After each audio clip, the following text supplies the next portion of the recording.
Buenos días, tardes o noches. Hoy me complace presentarle el tema organización cerebral. Pero antes me presento, mi nombre es Ilse Marisol Martínez Castillo, soy licenciada en Psicología y trabajo con personas de educación especial. Y de antemano pido una disculpa más, tengo faringitis y no pude prestar mi voz para la realización del presente vídeo. Primero que nada comenzaremos viendo el sistema nervioso. El sistema nervioso se divide en dos, el sistema nervioso central y el sistema nervioso periférico. Comenzaremos viendo al sistema nervioso central, el cual se subdivide en el encéfalo y la médula. El encéfalo consta de los nervios craneales, mientras que la médula consta de los nervios espinales. Por otra parte, el sistema nervioso periférico consta del sistema nervioso somático, también llamado de relación. Son nervios que conectan los sensores con el sistema nervioso central, con los efectores, permite realizar acciones voluntarias, moverse y comportarse e inerva el sistema musculoesquelético. Y el sistema nervioso autónomo, transmite mensajes entre el sistema nervioso central y los músculos involuntarios, como lo son las glándulas y órganos internos. Se subdivide en el sistema simpático y el parasimpático. El sistema nervioso simpático prepara el cuerpo para situaciones que requieren estado de alerta o fuerza, como situaciones que despiertan temor, ira, emoción o vergüenza, situaciones de lucha o huida. Mientras que el sistema nervioso parasimpático está activo durante los periodos de digestión y descanso. Estimula la producción de enzimas digestivas y estimula los procesos de digestión, micción y defecación. Reduce la presión arterial y las frecuencias cardíaca y respiratoria, y conserva la energía mediante la relajación y el descanso. Ahora nos adentraremos a conocer los hemisferios cerebrales. El cerebro se divide en dos hemisferios, los cuales son el hemisferio derecho y el hemisferio izquierdo. Entre las funciones del hemisferio derecho se encuentran las partes instintivas, artísticas, y creativas. La asociación visual. Percibe formas. Codifica información sensorial en base a imágenes. La percepción de las relaciones espaciales. Percibe partes en relación a un todo. Reconoce perceptualmente. El dibujo, habilidades artísticas y musicales. Prosodia, entonación, melodía y el contexto del conocimiento del esquema corporal. Y el hemisferio izquierdo es el encargado del procesamiento lingüístico y numérico. Relacional intelectual. Procesamiento analítico secuencial. Codifica información sensorial en base a lectura, escritura, cálculo, hace análisis, razonamiento temporal, reconocimiento abstracto y lógico. Percibe detalles. Realiza análisis fonológico de palabras. Y se encarga de la memoria verbal. Los lóbulos. Ahora, como todos sabemos, el cerebro está dividido en lóbulos, los cuales son lóbulo parietal, occipital, temporal y frontal. El lóbulo parietal. Sus principales órganos sensoriales son la piel, los tendones y huesos musculares. Las células sensoriales son corpúsculos de Pasquín, de Meissner, terminaciones nerviosas libres, huesos musculares y tendones. Información que capta es la somatosensorial, tacto, presión, dolor, temperatura, propioceptiva, interoceptiva, sabores. Las áreas principales son áreas de Brodmann. Las áreas 3, 1 y 2 somatosensoriales primarias. Las 5 y 7 secundarias. Y las 39 y 40 terciarias. Áreas 5 y 7 ubicadas en el hemisferio derecho. Encargadas del esquema corporal holístico, la cual tiende a integrar globalidades. Lóbulo occipital. El órgano sensorial receptor, es el ojo, principalmente la retina, por medio de los conos y bastones. Las áreas principales son el área 17, primaria, que se encarga del proceso información visual simple. Tipos de lesiones.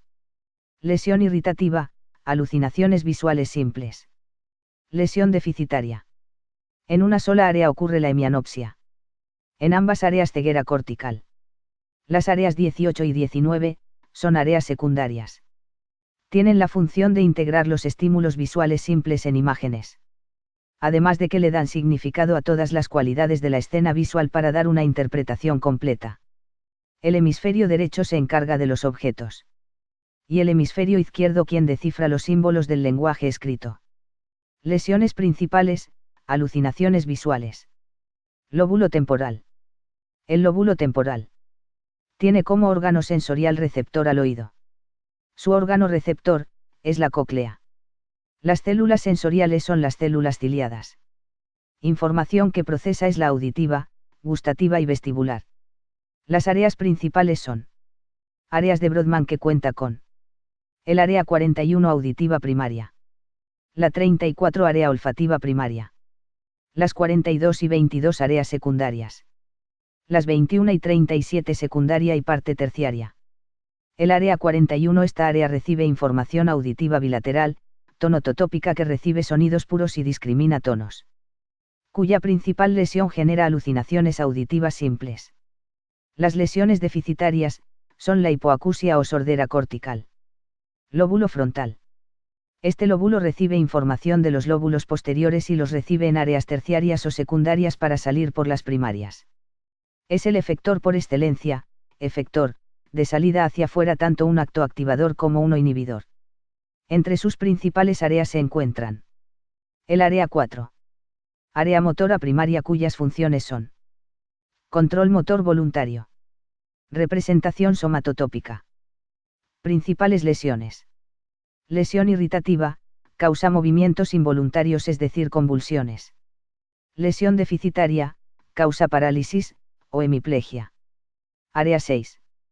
Área motora secundaria que organiza los movimientos y convierte los impulsos motores individuales en estructuras. Participa en el sistema extrapiramidal junto con ganglios basales y cerebelo, para el control fino del movimiento. Lesión. Apraxia motora eferente. Área 8. Área secundaria premotora. Se encarga de movimientos conjugados de los ojos. Control contralateral. Área 44 a 45. Mejor conocida como área de Broca. Regula el control motor del lenguaje, articulación. Organiza los movimientos del aparato fonoarticulador. Lesión, afasia motora o afasia de Broca. Áreas 9, 10 y 11. Terciarias o prefrontales. Tienen conexiones con todas las áreas corticales, el tálamo y formación reticular. Regula el estado de actividad mental o de alerta, atención voluntaria. Creación de planes e intenciones. Capaz de controlar el comportamiento consciente. Puede crear motivos estables para recordar y mantener el esfuerzo activo requerido para el recuerdo voluntario. Juicio. Sentido común. Continuaremos con los ganglios basales. Los ganglios basales son grandes estructuras neuronal subcorticales que forman un circuito de núcleos interconectados entre sí cuya función es la iniciación e integración del movimiento. Reciben información de la corteza cerebral y del tronco del encéfalo, la procesan y proyectan de nuevo a la corteza, al tronco y a la médula espinal para contribuir así a la coordinación del movimiento. Este circuito está compuesto por varias estructuras que se pueden categorizar según su anatomía o su función. Anatómicamente los ganglios basales son masas de sustancia gris en el telencéfalo que incluyen, núcleo caudado, núcleo lenticular, formado por el núcleo putamen y el globo pálido externo e interno, y la amígdala. Funcionalmente se relacionan a través de múltiples conexiones con núcleos próximos que incluyen al núcleo subtalámico, en el diencéfalo, la sustancia negra pars compacta y reticulata, en el mesencéfalo, y el pedúnculo pontino, en el puente. Para entender su fisiología conviene categorizar los ganglios de la base en estructuras funcionales que son, el estriado, compuesto por los núcleos caudado, putamen y accumbens, y el globo pálido interno, GPI, y la sustancia negra pars reticulata, el globo pálido externo, GPE, el núcleo subtalámico y la sustancia negra compacta. El estriado es la estructura funcional receptora de aferencias extrínsecas a los ganglios basales, a través de diferentes neurotransmisores, en su mayoría excitatorios. Recibe proyecciones, 1, de la corteza cerebral, glutamatérgicas, 2, del tálamo, glutamatérgicas, y 3, de estructuras del tronco del encéfalo, SNPC, dopaminérgicas, del núcleo pedúnculo pontino, NPP, del puente, glutamatérgicas y colinérgicas, del núcleo dorsal del REIF, serotoninérgicas, y del locus coeruleus, noradrenérgicas. La estructura eferente de los ganglios basales es el globo pálido interno, que envía proyecciones GABAérgicas para comunicarse con la corteza frontal a través de los núcleos motores del tálamo, ventral anterior y ventrolateral. Las vías eferentes se dividen clásicamente en dos, la vía directa y la vía indirecta.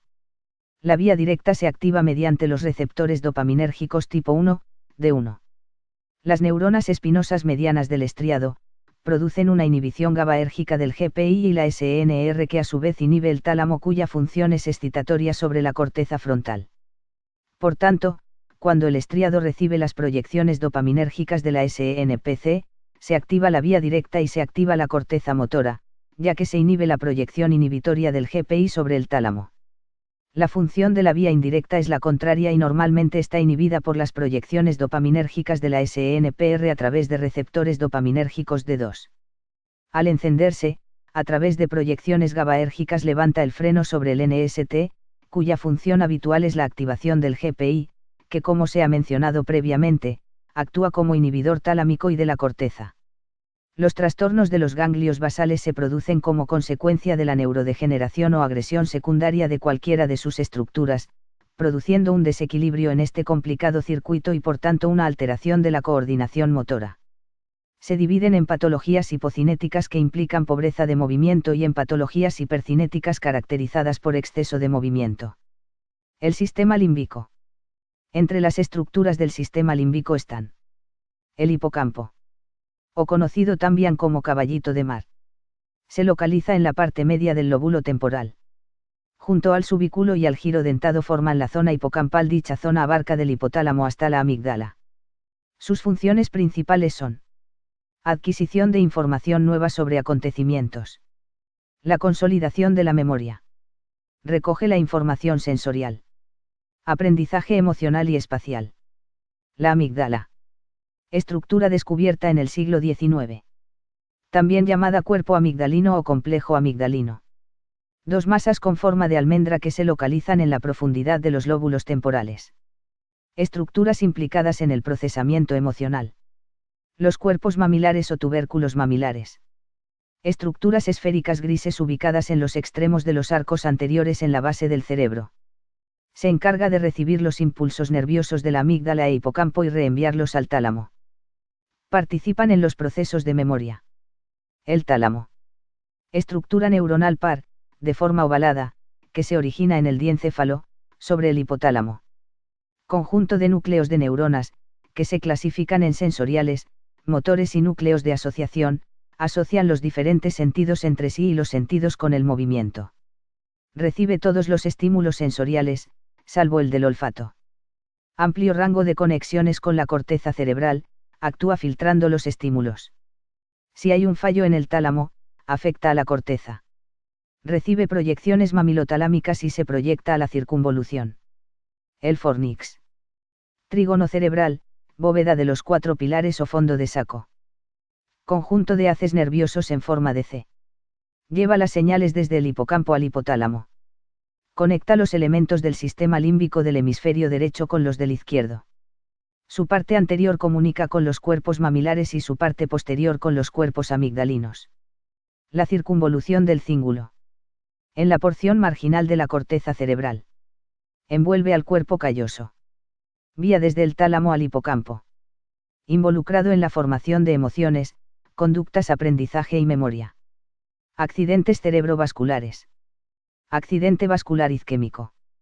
El accidente vascular isquémico es una zona de necrosis del tejido neuronal y glial debido a la falta de irrigación cerebral provocada por la obstrucción de una arteria.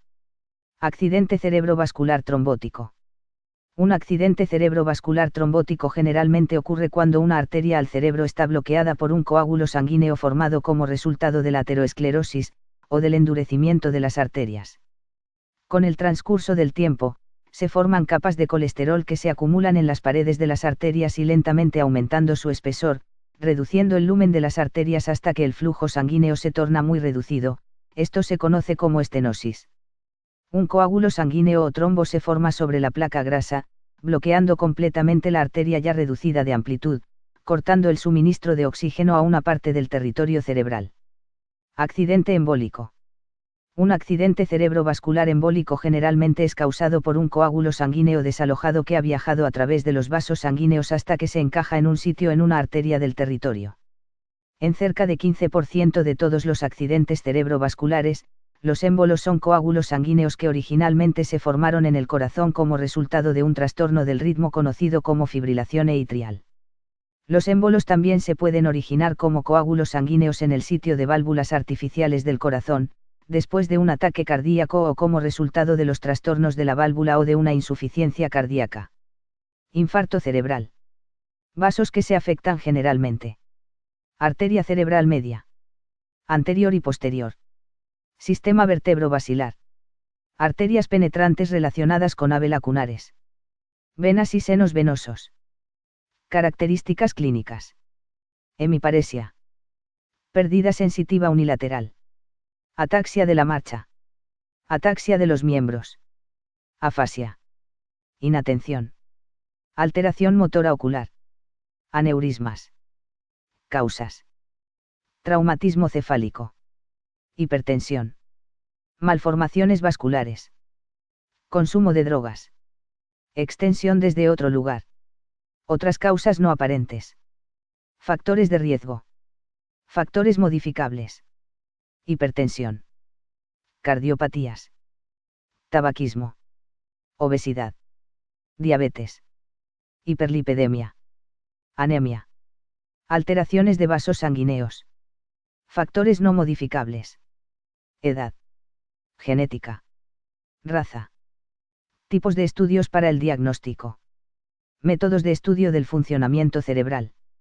Estudio de lesión. Técnicas de estimulación eléctrica. Técnicas de estimulación química. Registro de actividades eléctricas. Neuroimagen. Neuroimagen funcional. Muchas gracias por su atención.